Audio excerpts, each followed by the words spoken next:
Welcome to East Meets West, episode 414. I'm Tom Merritt. And I'm Roger Chang. And Roger has a brand new fence. Are you excited? I guess it took a big chunk of my wallet along with it, but is it in the fence, the wallet? Can you find it? No, it's the guy who put the fence. He charged my credit card. Oh, so you haven't lost the money yet, not till you pay your credit card. That is true. I could be very selective on payment, but yeah. So my neighbor and I share a common fence, and she found some termite activity on the fence, and so I mean, part of what's so annoying is it just goes beyond the fence. I also spent an additional $1,300 on a termite inspection / abatement program. Although I will say the Terminex abatement program was kind of cool because I also opted for the insurance version. So after they inspect it, they gave me a all clear, like there was no sign of termites in my house, in the roof or underneath. And so I could pay for $1,350. That I gave them. They basically would mist out the attic, which this, I don't want to say it is a chemical compound that would kill termites as soon as they eat. But along with it, there's a insurance program. So if there's any sign of termites after that, dry rot termites, there's two types of termites. Dry rot, which is the flying kind of termite, they would fix it for free. Got it. So you've insured yourself against future dry rot termites. Crossing my fingers, because this supposedly the guy who came and misted my attic. Like, yeah, they just started this service a year and a half ago, so we'll see. Yeah, and hopefully they'll stay in business and honor your insurance and all that. I mean, Terminex is a big company. It seems pretty likely they'll be around. So, or at least be acquired by somebody that'll keep them around and honor their agreements. So, yeah, it's not like some startup. But this past Friday, I had the fence. Well, the neighbor and I had the fence torn down. They replaced it with a vinyl plastic fence. And during the course of then you got to watch out for those vinyl termites. Well, so this is the thing. Supposedly, it's good up to 150 degrees Fahrenheit heat temperature before before. We should not get that high.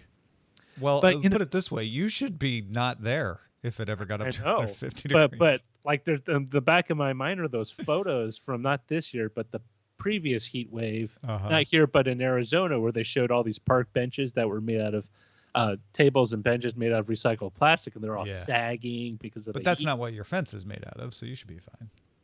Yeah. They didn't make it out of recycled plastic; they made it out of. They just call it vinyl siding. So yeah, so, vinyl's pretty heat tolerant because you use heat to make it. Yeah. I mean, actually, you don't use heat to make it. I take that back. You just make it in a test tube. But and that got me all thinking, which is weird because you don't think often. Well, I think often, but I have, like, some people have anxiety complexes where it locks them up. And I have an anxiety complex that literally sends my brain into overdrive where I start doing this weird cascading kind of decision logic tree. And it's like, well, maybe if it gets too hot, like, do I still want to live down here? Do I need to start figuring out where I need to move to? Oh, trust me. When it got 117 here 2 years ago, that's when I was at the height of my so how do we move to Hawaii? Let's go.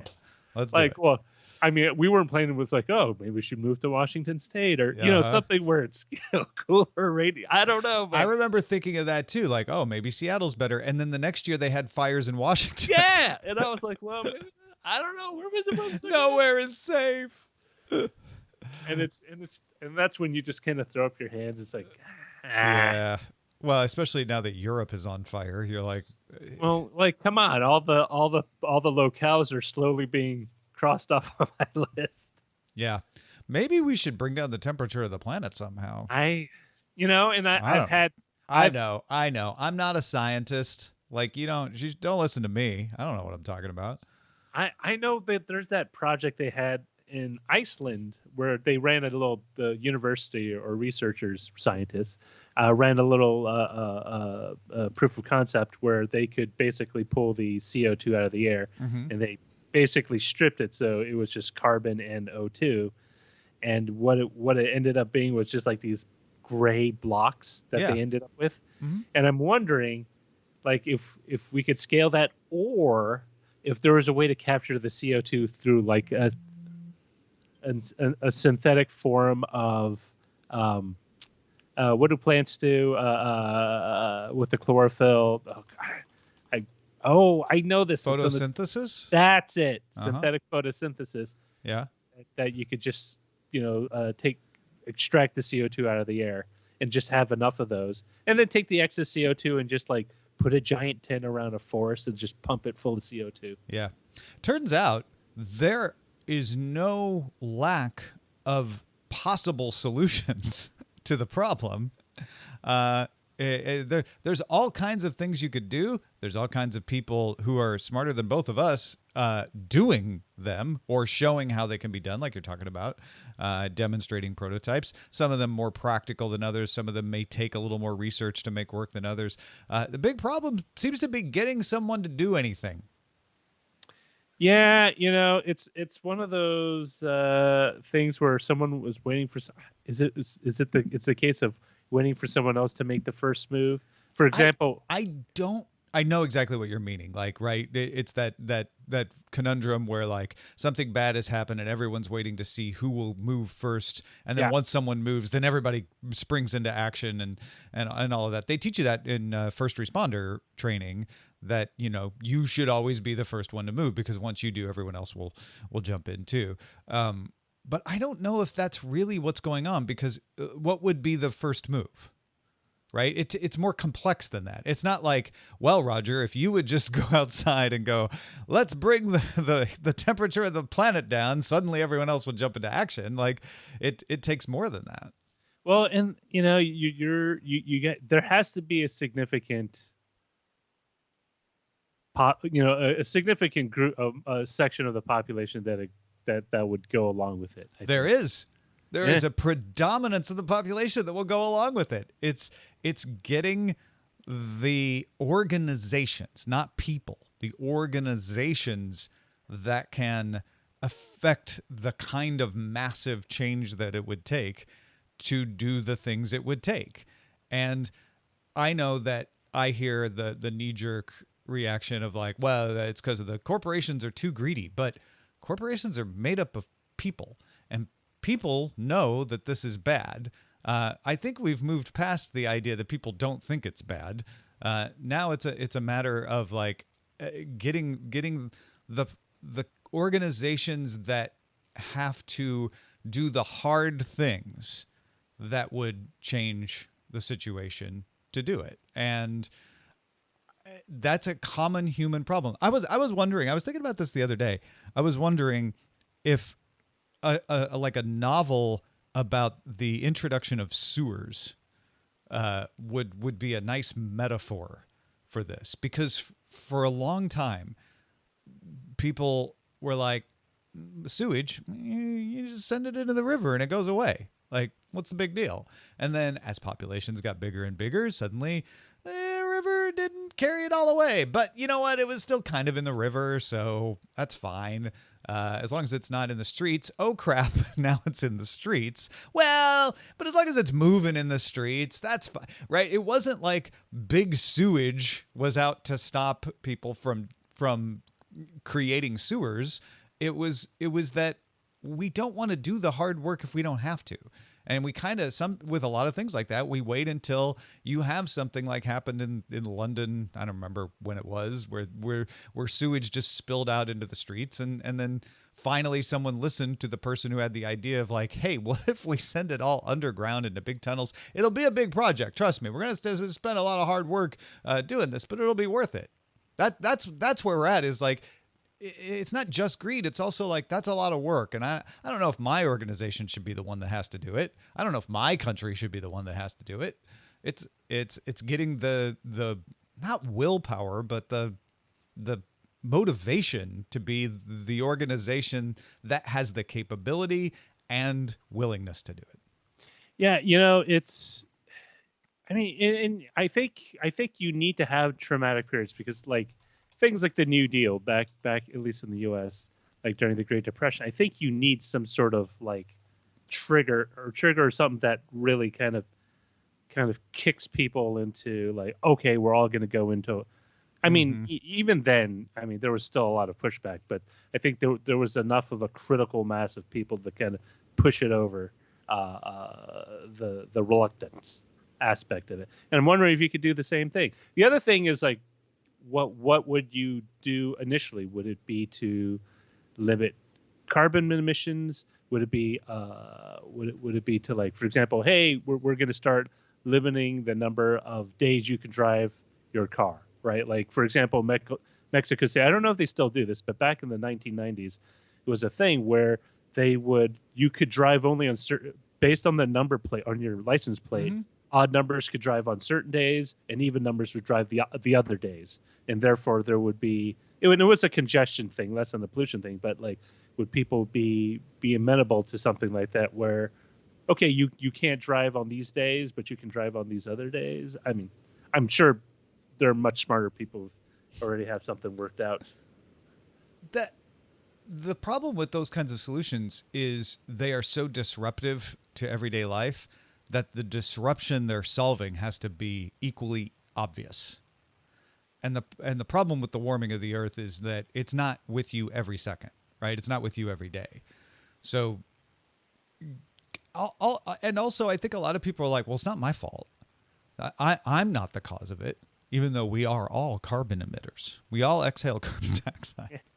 But people are like, well, why should I be the one to fix it?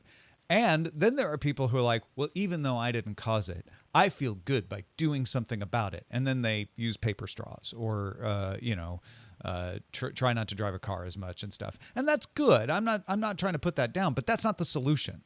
The industrial production so far outweighs human production that it would take a massive solidarity of individuals doing something to make much of a difference. Whereas if you can get like massive organizations to change, suddenly you get a big effect very quickly. So it's really hard to get humans to do stuff. And even when you pass a law like, oh, now you can only drive on these days, people flaunt it if they're not motivated by the reason for it. And they're like, they figure out ways around it, and they swap their plates or, just sneak around and drive anyway. And so you have to have people on board with wanting to fix it for it to work, whatever the solution is.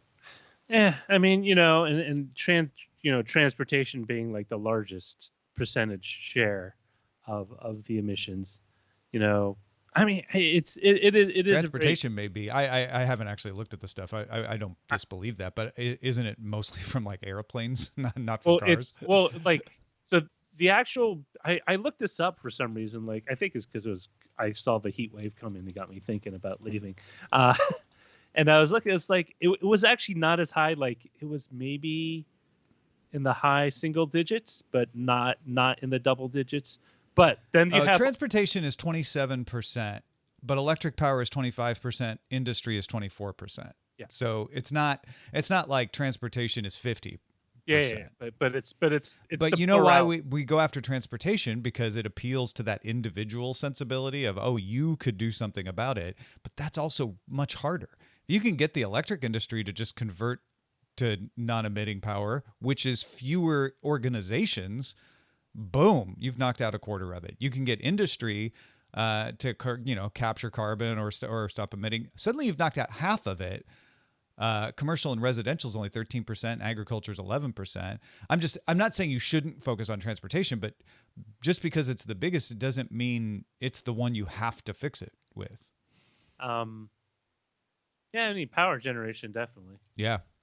There was a interesting interview that Andrew Heaton had on his bonus podcast on Political Orphanage with a guy who works for a company that's trying to get solar arrays in orbit. Do the microwave transmission down. And, obviously he works for the company, so he's going to have the rosier view of it. But the way he described it, he's like, with launch prices coming down, he said the biggest impediment right now is just getting people to build it and put it into space. He's like, then the next impediment would be building the receivers on the ground and making sure that there's a business behind that. But And there's a lot of ifs there. Trust me. I'm not saying this is like, oh, this is the solution. But if you could get those things overcome by, like, say 2030, he was saying in his estimates, by 2030 you could deliver most of the world's power from space, because once you're out of the atmosphere, your solar efficiency goes way up. And that part's absolutely true, because you don't have anything in the way. What's the longevity of those panels before you need to? That's the part where I wasn't paying close enough attention to know what was going on. But he was talking about a new material that's really light, because you don't have to do all the things you do in an atmosphere for collection. And he's like, he was describing it basically as, like aluminum foil, so it lasts forever on human timescales. I don't know about why I said is I didn't listen closely enough. Did he address the electronics and that part of it? But I would believe that if it worked at all, that the individual satellites would last, in the decades. I could see that being reasonable. Satellites last in the decades, after all. Yeah, no, I mean, there's definitely multiple vectors on this. Yeah, and that goes back to, like, and then, unfortunately, the willingness to get people to solve stuff. With climate change, the availability of hydroelectricity becomes not as stable as it once was. Yeah, it turns out maybe that one's not going to be the one to save us when there's no water. There are so many ways to approach it. And exactly right. And I firmly expect to have different workable solutions depending on the geographic location. For example, Iceland has run pretty well on geothermal, right? Produced because they live next to a volcano. But I mean, like, I'm thinking things like, especially in the Southwest, solar could easily be at least a majority of the generation capacity. Really, the question is storage, right?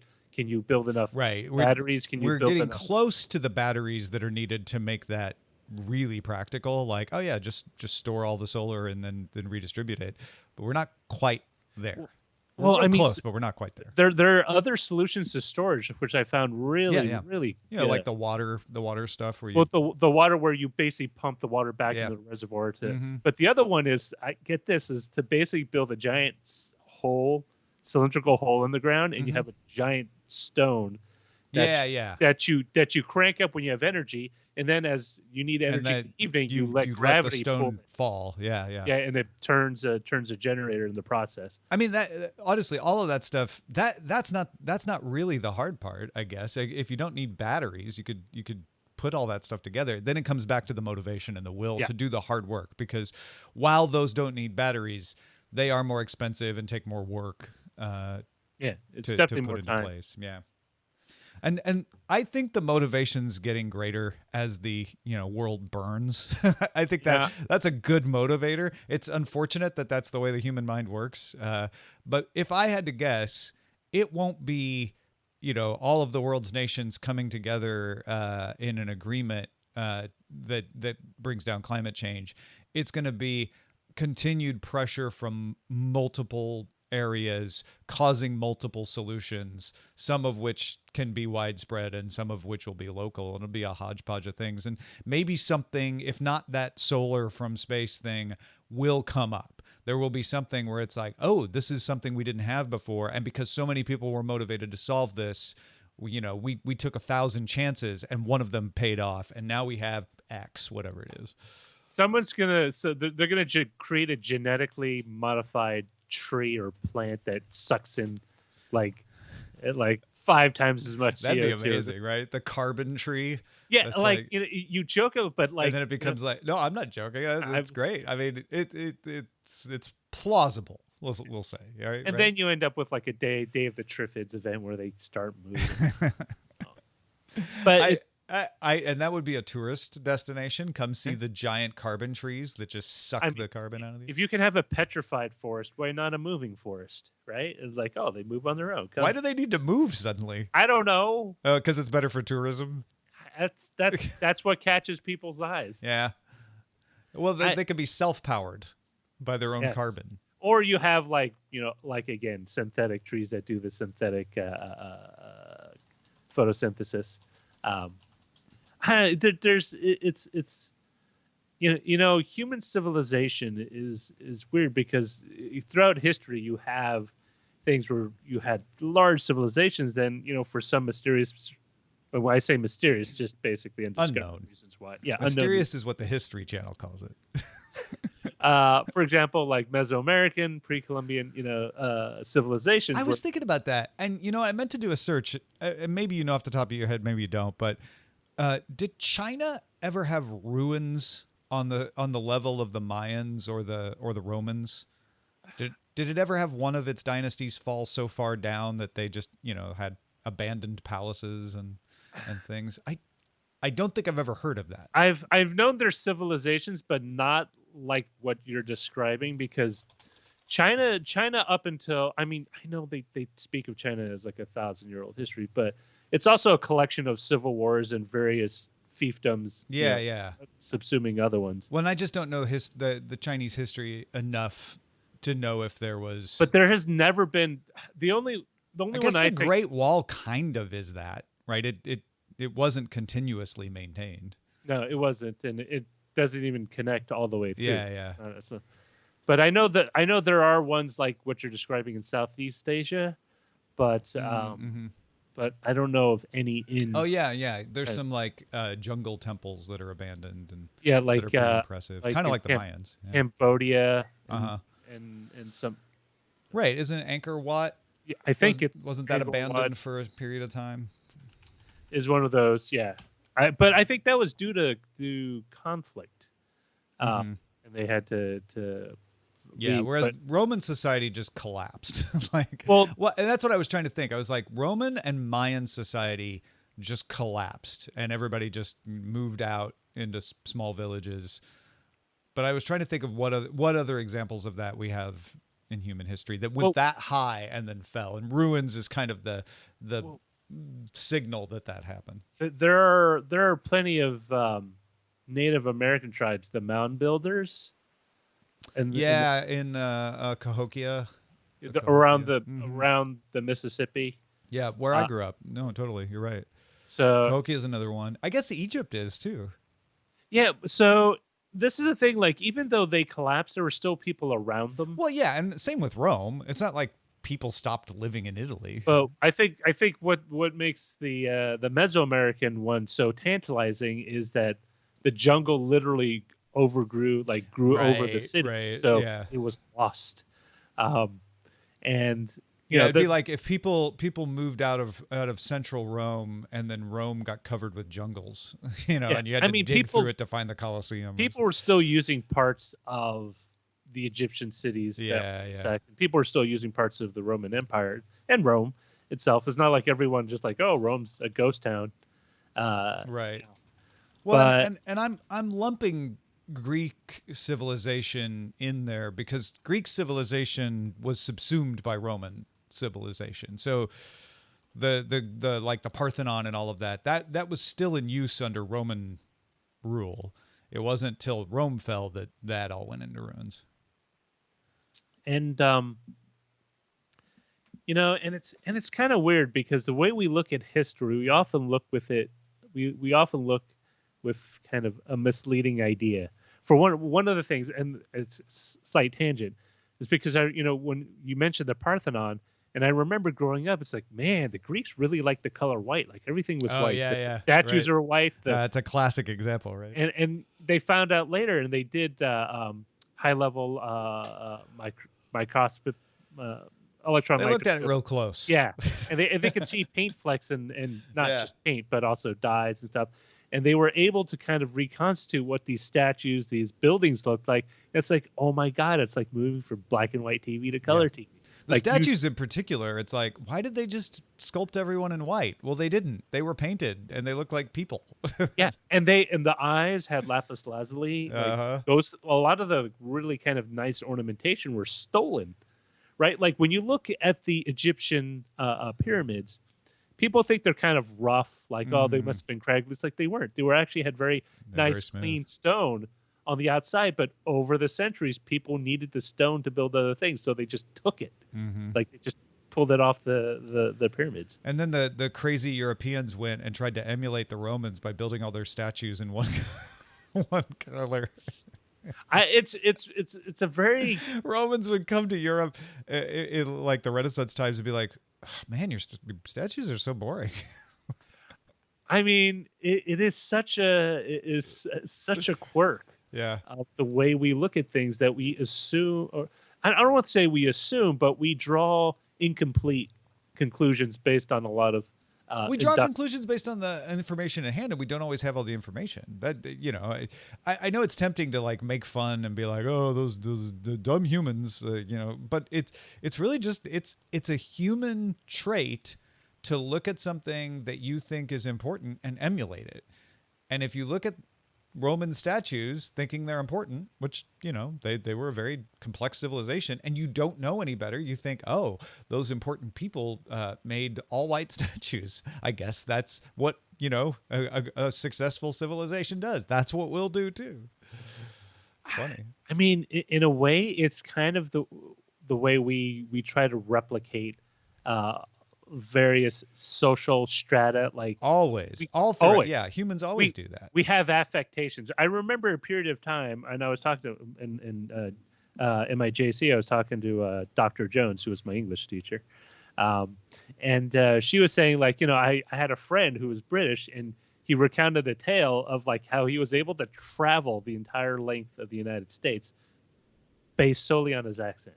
Like he got a lot of mileage because of the way he acted and the way he sounded. Because the perception of the accent is exactly higher class or and whatever. So, yeah. You know, it wasn't until Americans were exposed to a more diverse range of British accents that you understood there were various socioeconomic indicators that were all kind of wrapped into it. Well, and it's, again, it's tempting to be like, how dumb are Americans? But it's a lack of information. If you're, again, we as humans, we all do this. I know people listening might want to exempt themselves, and maybe you are the exemption, but everyone else, we look at successful things and we use that as a shortcut to identify other successful things. It's an evolutionary advantage to be able to go, oh, when that person has the thick fur coat, that means they're real good at hunting. Maybe I should buddy up with them and I'll, you know, get some benefit from their great hunting or learn their great hunting skill. Like it's not a bad thing to do that. But it does cause these funny things where, like, we're only exposed to the highest level of English society, either in person or through movies or radio. And then we're like, oh, well, I guess a British accent means like you're really high class. And no, you're lacking some information, but that's how that happens. I mean, it's so weird because as a kid, I used to think that, like, if you were successful, you needed to have a very expensive car because that was right. And then it wasn't until later, like, you know, because my dad ran a restaurant and we had a pretty, I wouldn't say diverse clientele, but it was definitely on the older range, you know, senior range. But there were a lot of very successful people in that too. And what I noticed was, like, the ones that seemed the most unassuming, I would later learn were like the ones that were like super minted, but they didn't have all the accoutrements that you would, you know, assume as a sign of success. Well, it goes back to my evolutionary example, right? If you have the thickest coat, everyone thinks you're a good hunter, so they all want to take advantage of that. And pretty soon you learn, like, man, I better not wear that thick coat because then everybody tries to take advantage of me. Yeah, like you learn to be a little more discreet, a little more, you know, and it was just, it boggled my mind because, like, you show the status when you need to gain the status. Yeah. You stop showing the status once you have the status. When your entire understanding of culture, and I've known a few people like this, is based solely on popular media, you know, you think lifestyles of the rich and famous is how all, you know, rich people live. And so you build a very unrealistic expectation or idea of how things work, right? I used to think that government jobs are really boring. You just go in with a suit, you punch you do your thing, and then you leave. And then, you know, as I got older, there are different types of government jobs, right? Yeah, you could sure. You could work for the Department of Justice. You could work for all these things. And some of those, DEA is a government job, yeah. right? Like, you know, I found out because my best friend his father worked for the Department of Justice. I wasn't really sure what he did, But he had a lot of cool stuff that had stickers that Department of Justice, equipment do not use for private purposes. And it's just like a laptop you had hanging around his house. But it was, there's all these things you think you understand, but you really don't. But because you don't, you draw incomplete conclusions, and you try to move forward with those that sometimes doesn't work. And there's nothing wrong with drawing conclusions from incomplete information as long as you're aware. That's the key. That's the key for me as I've gotten older to doing better in life, is understanding, I'm going to draw a conclusion based on the information I have, but I should remember I don't have all the information, and this conclusion may need to be changed when I get more information. So I think the mistake people make is not drawing conclusions from incomplete information, but kind of settling on it and saying, well, there you go. Now I know how the world works. And it's like, well, you might, but you might not. You might not have all the information. So be aware of that. Yeah, it's definitely good to assume that you don't know everything when you come into a situation. I love what Andrew Heaton says. He says he assumes at any given point that half of what he believes is wrong. He just doesn't know what half. And so he's always looking to find something that helps him understand which half it is. That's actually a really good rule of thumb, because it's a lot of the stuff we think we know about a situation is stuff that we just have sort of cobbled together from things that are like, oh, I heard this or I saw that, and and also things change, right? The way things worked 20 years ago don't work the same way. Things that I believed that were true in my 20s are not true anymore. Like, the best way to reach someone is to send them a letter in the post office, right? Like, that was true, maybe not even in my 20s, but certainly when I was in my teens. You want to reach someone that's not nearby, you send them a letter or you give them a phone call. Today, probably the better way would be text message or Slack or something else, right? All my experience trying to apply and get into college doesn't. Yeah. All that stuff all changes. Oh my gosh, I'm so glad I don't have to date. I don't know. Speaking of something that has changed a lot. It's changed, but it hasn't changed. I guess you're right. There's certain parts of it that are eternal. It's just the methods. Like if you're going out with someone and you just don't click. I mean, that part doesn't really change. There's no amount of apps that you can. True. All right. Well, thanks everybody for listening in on East Meets West. That's going to do it for us. Until next time, which hopefully will be next month. Could be 2 months. Hey, maybe it'll be next week. Who knows? Enjoy yourself. Subbrilliant.com/EMW. Talk to you later. Bye.